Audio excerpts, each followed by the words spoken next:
કેવા બાળકોને અત્યારે કોચિંગ ક્લાસની જરૂર પડતી હોય છે? અત્યારના તમે આમ ફેમિલી જુઓ સર તો બહુ નાના થઈ ગયા છે. એક કે બે બાળકો હોય છે એક ફેમિલીમાં અને ન્યુક્લિયર ફેમિલી હોય છે. ઓકે.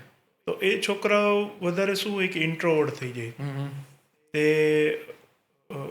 કહે ને કે ભાઈ સ્કૂલના શિક્ષક સામે કેમ હેઝિટેટ થતા હોય.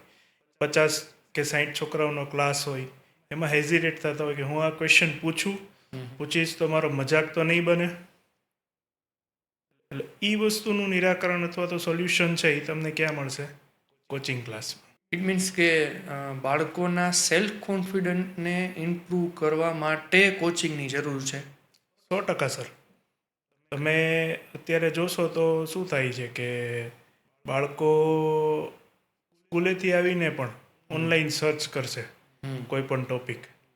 સારામાં સારી શાળામાં એ બેસે છે તો બી ઘરે આવીને એને ઓનલાઈન ભણવું પડે છે અથવા ઓનલાઈન સર્ચ કરે છે.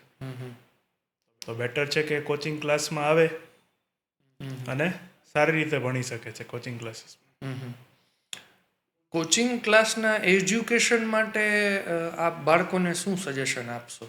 હું બાળકોને એ જ કહીશ કે તમને ભલે એક સબ્જેક્ટમાં તકલીફ છે તો એક સબ્જેક્ટનું તમે કોચિંગ રાખો. તમારા કરિયરને જે કંઈ બી ઓબ્સ્ટેકલ નડે છે, જે કંઈ બી વસ્તુ નડે છે કે ભાઈ એક સપોઝ કે કાર હોય તો કારનું એક ટાયર પંચર હોય ને તો એ કાર બહુ તમે લાંબી ના ખેંચી શકો, તમારી પંચર કરવું જ પડે.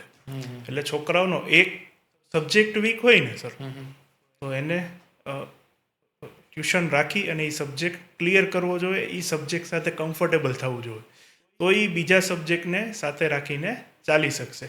બાકી આખો દિવસ એ બાળક એ જ સબ્જેક્ટમાં ગૂંચવાયેલો રહેશે સર. ઓકે.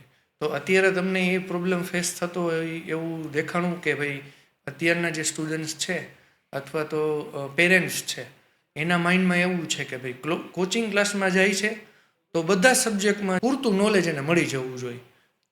ઓનર કહેવાય કે પેરેન્ટ્સ છે એ કોચિંગ ક્લાસ ઉપર એટલો વિશ્વાસ રાખે છે કે હું ટ્યુશનમાં મોકલું છું તો છોકરાને સારા માર્ક્સ આવવા જ જોઈએ. હા. એટલે એ અમારી જવાબદારી પણ છે અને અમારી ઉપર પેરેન્ટ્સનો એટલો ટ્રસ્ટ છે કે સ્કૂલ ભલે સારી હોય છે, હું કોઈ સાથે ઓલું નથી કરતો, કોઈ ઓફેન્ડ નથી, બરાબર, સ્કૂલ બધી સારી જ છે ને સ્કૂલ જરૂરી પણ છે. બરાબર, પણ છોકરાઓને કઈ ને કઈ જગ્યાએ કઈ સપોર્ટ સિસ્ટમ જોવે કે ભાઈ અમારે સ્કૂલમાં આ ચાલી ગયું તો અમને ત્યાં નથી સમજાતું તો એ સબ્જેક્ટ માટે શું કરવાનું.